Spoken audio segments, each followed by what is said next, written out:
That was awesome. That was awesome. That was amazing. I really liked it. Oh my gosh. I'm enjoying a shonen right now. Oh yeah. This is cool. I mean, it's really new, so I think they've refined down a lot of the problems that the older, that we had with the older ones, 90s shonen kind of generally had. But wow. I think the only weak part was literally the bully rival kid just being way over the top. But I think that's the flavor of this show. Right. Like, All Might is over the top. Over the top. He's so over the top. Yeah, this is gonna be like Lone Ranger style, where the good guys wear, you know, the white hats, and the bad guys have the black hats and the black horses. Like, I get that vibe, but also there's this kind of like hero's journey type thing I'm sensing. Like, they're gonna like really double down and make this a hero's journey thing with the underdog, having the call to action, having the old mentor, going through the tough stuff. But like, let's like think about this, okay? So All Might is probably going to be like the other main character with him, and will like teach him maybe what he knows or something. Like, but if if All Might headphones. is the mentor figure, then that means he is probably going to die. Oh, so that fits in with your idea of Superman, but with a quirk, a weakness. Yeah. So if that was All Might, he was frailer, smaller, shorter, or something. He kind of hulks and becomes All Might in like superhero form. But does that mean that he has like just like he can't hold that forever? Like, he can't be All Might forever? Because you were saying that he's like potentially sick because the blood coming out. Yeah, like maybe he was sick before he was a hero, and you know, so this was the big thing that he always wanted, and that's how they'll connect him to the main character. So here's a thought. When they introduced the setting of quirks, which I love this whole thing of a quirk-filled world, right? Which is superpowers, but they're not like your stereotypical superpowers with like elemental control and flying and stuff. It's more like some kind of physical change or evolution in their body that makes them different. It's kind of like X-Men, but it's 80% of the world has a quirk, and they get it really young. So everyone's really comfortable with it. Everyone's integrated into society with it. There isn't a lot of us versus them, which actually I'm thinking is too complicated to start off with right off the bat for this type of show. But I could really see things starting to go that direction with them talking about the way laws are structured for a show like this. But before we get too deep into this, main character, he really cares about the world. Yep, absolutely cares about the world. We really love to go into this, but if the main character is invested into the world at a 10 out of 10, the audience, us, we are more interested in the world because the main character is. Yeah. And that is something that a lot of shows just don't do. Right. It's really especially in the ones where the main character kind of has to carry the show like via the plot or reacting to the plot. Shonen are very similar, kind of.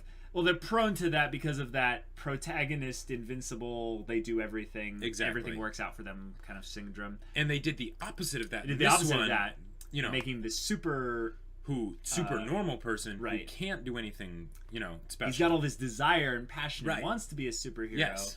But he's beaten down by bullies. He's told he should give it up by the doctors. His mom is basically like kind of pitying him a little bit. Yeah, and I thought that was just great because like as far as developing an emotional connection to the main character, like 10 out of 10 as far as I'm concerned. You know, total props for this one. Especially that scene where he's like, "Mom, can I be a hero too?" Yeah, like I felt the tears welling up. I'm like, I have met this kid 10 minutes ago. Yeah.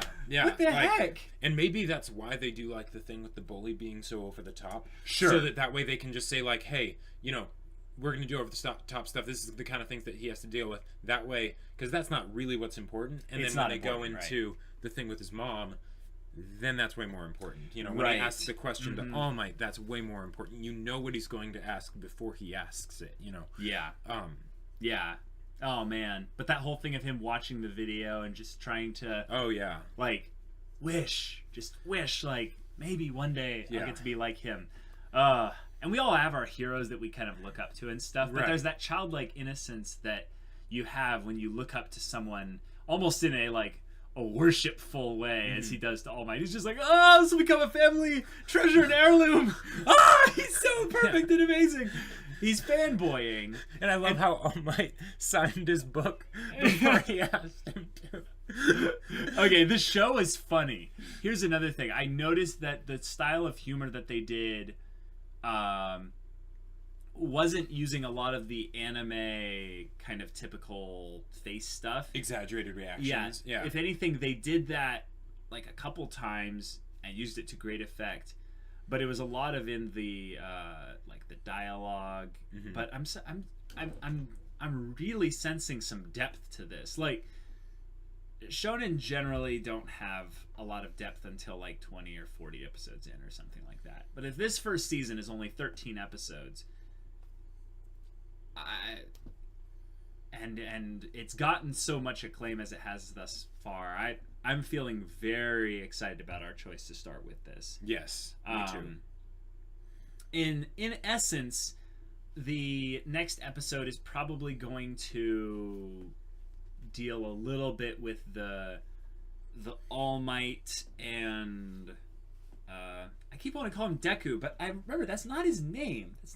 That's what the bully calls him. The bully's already forgettable or something. Bukagu or something was his last name. Anyhow, that whole interaction, if they can explore that, and like you were saying, they might have some kind of a connection, because if he's quirkless, but All Might has like a really big weakness or something like that, or like a huge drawback, they could really identify with each other in that, and there could be just some really cool things that could happen. And you notice it seems like from the next episode preview, it seems like they're already going to the thing where the hero saves the bully. Like, so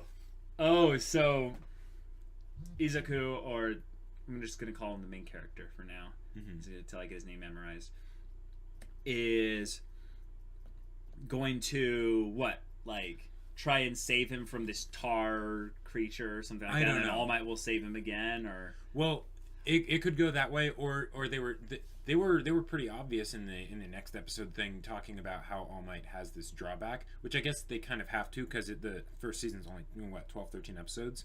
They can't tease that really.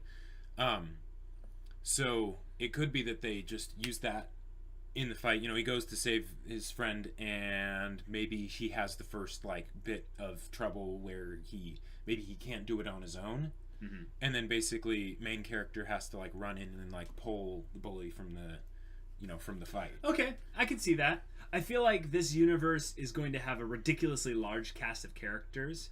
I'm excited for that, by the way. I love shows with large casts of characters. Like those. But I feel like that allows them to basically pull a consistent flow of superheroes that we've never seen before to kind of solve little problems and stuff.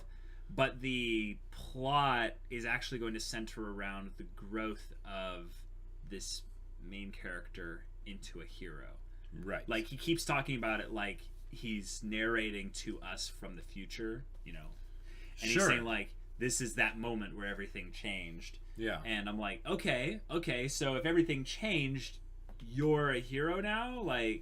Everything's better? Are you the next All Might?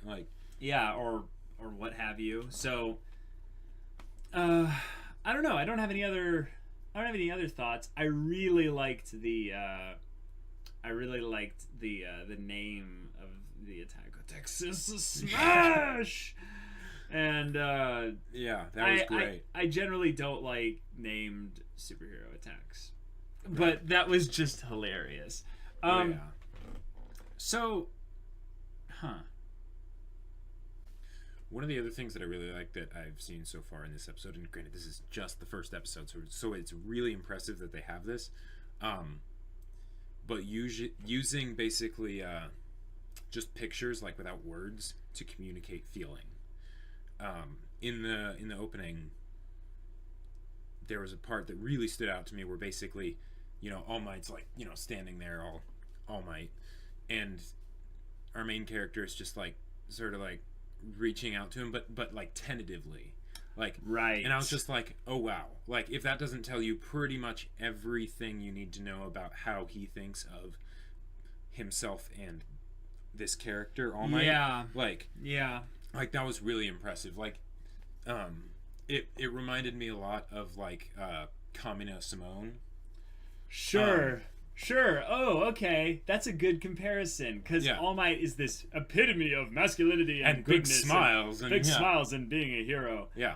And Izaku, or main character Deku or whatever, he definitely has that Simone. Oh, you're the best ever. I don't think highly of myself. Right. But I have a lot of hopes. Exactly. Does that mean that this is a huge character development show? Like, it might be, and that would be really dang cool because I usually think it would be cool. The biggest problem that we usually have with shonen is that they don't do much character development. They basically will equate like fights and powers and stuff to character development, and it's not the same thing. Which is it is so not the same thing. Not that stuff can't be cool, but you cannot replace good, solid character building. We need like multi-dimensional aspects and contradictions and things where the characters are passionate about one thing but have reservations about another. And all of the above, and see them go through conflict, see them struggle, see them overcome, see them fail. And we're already seeing that even with the Superman guy. Yeah, so that's another thing. I was a little bit worried about the character because he looked like the One Punch Man equivalent of Superman and Captain America mixed all together with his crazy look. But if he's got a weakness like right off the bat, that's awesome. Like, more of that, and that gives me hope for how they introduce future powers.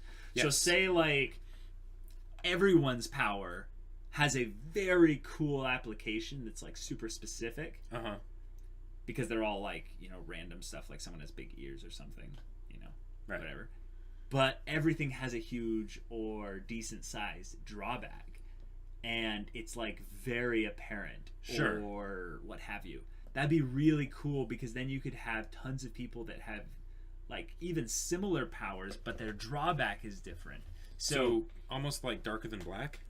Sure, kind of like Darker Than Black, but it just allows for some really cool character designs to be made, because I feel like based on the intro when they had all that huge cast of characters and stuff up there, which are probably the students at that UA High place they're obviously going to. That you're going to see a lot of really wacky powers. Like some that'll be, you know, stereotypical bully. I can make fire explosions and stuff. But but I saw some other ones. I saw a girl that had a really big tongue. I saw a guy that had like jet engines on his back or something. Like, it looks like there's going to be some cool stuff. There's going to be some weird, wacky stuff. So